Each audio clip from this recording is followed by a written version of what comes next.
Hello दोस्तों, हम यहाँ हैं अभी। मैं आपको 1994 की एक रोमांटिक कॉमेडी फिल्म दिखाऊंगा जिसका अनुमान है ब्लेम इट ऑन रियो। अच्छे दोस्त बने और मेरे चैनल को सब्सक्राइब करें। आगे ध्यान से। फिल्म साओ पाउलो में एक बहुत बड़ी कॉरपोरेशन में शुरू होती है। ब्राजील के बेहतरीन दोस्त विक्टर और मैथ्यू एक साथ काम करते हैं। दोनों अज़दवाजी मिसाइल का शिकार है। विक्टर की बीवी तलाक चाहती है, जबकि मैथ्यू को इस बात का कोई अंदाजा नहीं है कि इसकी बीवी कैरन के साथ क्या गलत है। जब कैरन अपने और इनकी बेटी के अलावा छुट्टियां गुजारने का फैसला करती है तो वह परेशान और नाराज होता है। दो बेहतरीन दोस्त अपनी छुट्टियां रियो डी जनेरो में अपनी 9 उम्र बेटियों निकोल और जेनिफर के साथ गुजारने का फैसला करते हैं।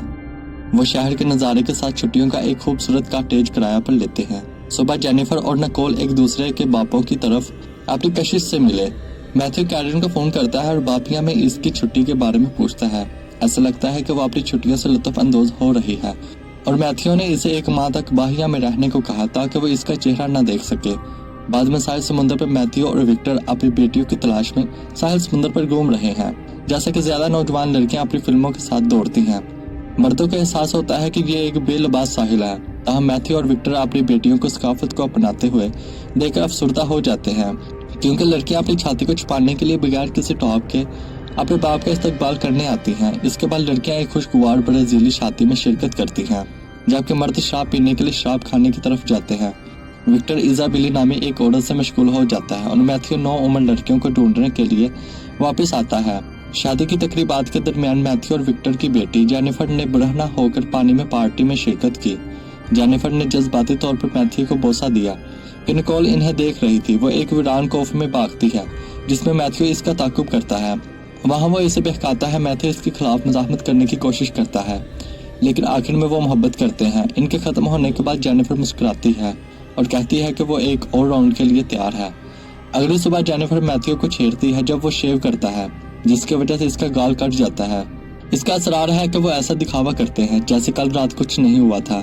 जेनिफर ने इसका वादा किया, लेकिन मैथ्यू को पहले बोसा देना चाहिए। जेनिफर अपने वालिद और निकोल के साथ नाश्ता करती है, लेकिन इसके चेहरे पर शेविंग क्रीम है। जब वो अपनी वेब क्रीम का दावा करती है, जब इसके वालिद ने पूछा कि मैथ्यू नाश्ते में कब शामिल होता है, जेनिफर इसे अपने वालिद के सामने छेड़ती है, जिससे मैथ्यू को बेचैनी महसूस होती है। बाद में मैथ्यू और विक्टर अपनी बेटी के बारे में बात करते हुए रात का खाना पकाते हैं। विक्टर ने फखर से मैथ्यू को बताया कि जेनिफर को बर्थ कंट्रोल इस्तेमाल करने की इजाजत नहीं है, क्योंकि वो इस बात पर मुत्फिक है कि वो अपनी कुंवारी खोने से पहले इसे बताएगी। जेनिफर ने अपने कुंवारापन को खो दिया है। मैथ्यू निकोल एक लड़के के साथ डेट पर जाने के लिए रात के खाने से ऐन पहले छोड़ देता है। रात के खाने के बाद विक्टर का कहना है कि वो मैथ्यू और जेनिफर को अकेले छोड़कर इजाबिला से मिलेगा। ये मैथ्यू को परेशान करता है। वो जेनिफर से कहता है कि इन्हें अपना प्यार छोड़ देना चाहिए, लेकिन वो फिर से बहक जाता है और वो मोहब्बत करने लगते हैं। इसके बाद वो तस्लीम करती है कि वो इससे शादी करने का तस्वर करती थी। अगले दिन जेनिफर एक मुकद्दस औरत से मिलती है जो इसे एक देवी को नजराने पेश करने का मशवरा देती है, और इसकी ख्वाहिश का मकसद एक जरखेजी आइकन के साथ हार पहनना है। जेनिफर अपनी अकीदत को महफूज रखने के लिए साहिल समुद्र पर निकलते वक्त मैथ्यू के गले में हार डालती है और फिर विक्टर को इनके प्यार के बारे में बताने के लिए इस पर दबाव डालती है। इसके लिए अपने जज्बात के बावजूद मैथ्यू का असरार है कि मामला खत्म हो गया है। अगले दिन मैथ्यू ने अपने कमरे से जेनिफर को एक शादीशुदा मर्द के साथ अपने तल्लुकात के बारे में विक्टर के सामने एतराफ़ करते हुए सुना। ये विक्टर को परेशान करता है। जब विक्टर इस आदमी के नाम के बारे में पूछता है, मैथ्यू जल्दी से पैक करता है और वहां से जाने की तैयारी करता है। और विक्टर ने नोटिस लिया और इससे जेनिफर के आशिक की शनाख्ती की छानबीन करने के लिए वहां रहने को कहा। अगले दिन मैथ्यू तहकीकात में मदद करने का बहाना करते हुए जेनिफर को लंच पर ले जाता है। वो इसके बजाय इसे अपनी बरहन तस्वीर पेश करती है। वो मौजूदगी से इनकार करता है। दिन के आखिर में मैथ्यू ने विक्टर को इत्तला दी कि जेनिफर ने अपने आशिक की शनाख्त देने से इनकार कर दिया। विक्टर ने इस आदमी को मारने का अहद किया जब इसे मालूम हो जाएगा कि वो कौन है। जेनिफर एक 19 साल लड़के से मुलाकात करती है, जैसे कि मैथ्यू ने तजवीज़ किया था, लेकिन जब लड़का जेनिफर को अपने घर लाता है तो वो जल्दी से इसका बोसा खत्म कर देती है। दरियासना निकोल अपनी तरीक से घर वापस आती है ताकि मैथ्यू का इस्तकबाल किया जाए, जो इसके बारे में फिक्रमंद है। वो अपने वालिद के सामने ये बताकर करती है कि वो जेनिफर के साथ इसके तल्लुकात से वाकिफ है। विक्टर ने जेनिफर की डायरी दरियाफ्त की और मैथ्यू के साथ इसके बारे में बात की। खुशकिस्मती से मैथ्यू के लिए इसकी डायरी में इसकी आशिक का नाम नहीं बताया गया है, सिर्फ ये कि इसकी उम्र 43 साल है और इसकी आंखें नीली हैं। मैथ्यू को सुकून मिला। निकोल जेनिफर को अपने वालिद को सच बताने पर राजी करती है ताकि मामला ज्यादा पेचीदा ना हो। दूसरी जानब जेनिफर का कहना है कि इनके वालिद इनके तल्लुकात को नहीं समझेंगे। रात के खाने के दौरान जेनिफर अपने वालिद को अपने आशिक का नाम बताने की कोशिश करती है। एडा 2 एक पड़ोसी पर विक्टर को कोई दूसरा ऑप्शन नहीं है। मैथ्यू ने इस शख्स को विक्टर के गुस्से से बचाने का एतराफ़ किया। विक्टर हैरान रह गया और अपने बेहतरीन दोस्त को नुकसान पहुंचाने से कासिर है। जैसा कि इसने वादा किया था, मैथ्यू इसके पास बैठता है और बताता है कि इस रात क्या हुआ था।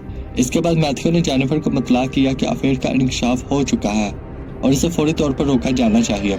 निकोल अपने कमरे से इन दोनों को देखती है और अपनी माँ को फोन करती है और इससे इल्तिजा करती है कि इसके शौहर के मुश्किल में होने की वजह से वो जल्दी करे। सुबह विक्टर जाने का इरादा रखता है, लेकिन जाने से पहले वो आपस में झगड़ते हैं और लड़ाई खत्म कर देते हैं। कैरन गैर मुतवक्का तौर पर जाहिर होती है और इन्हें रुकने को कहती है। मैथ्यू ने कैरन के सामने जेनिफर के साथ अपने तल्लुकात का एतराफ़ किया। सूरत हाल मजीद खराब हो जाती है जब मैथ्यू को पता चलता है कि कैरन और विक्टर भी एक साथ सो रहे हैं, तो मैथ्यू परेशान महसूस करता है। इनकी लड़ाई इस वक्त खत्म हुई जब जेनिफर ने पैदाइश पर काबू पाने की गोलियां निगल और अस्पताल पहुंच गई। विक्टर और मैथ्यू लम्हा ब लम्हा अस्पताल में बंधे हुए हैं और कैरन ने जेनिफर से ये कहकर अपने गुस्से का इजहार किया कि इसे हर चीज की कीमत होती है। जेनिफर माफी मांगती है और कैरन से इल्तिजा करती है कि वो इससे नफरत न करे। कैरन जवाब देती है कि ये हसद की तरह वापस घर पर कैरन और निकोल ने मैथ्यू से बात करने से इनकार कर दिया। इसे विक्टर के साथ कमरा बांटने पर मजबूर किया जाता है और नौकरानी की मुदाखलत से पहले वो दोबारा लड़ते हैं। कैरन विक्टर के साथ अपना रोमांस खत्म करती है और अपने शौहर मैथ्यू को बाहिया में इसके साथ शामिल होने की दावत देती है ताकि इनके तल्लुकात को दोबारा जिंदा किया जा सके। मैथ्यू ने जेनिफर को अलविदा कहा और निकोल से माजरत की। आज के लिए बस इतना ही है कि आप लाइक और सब्सक्राइब करने में मदद करें। अगली वीडियोस पर मिलते हैं।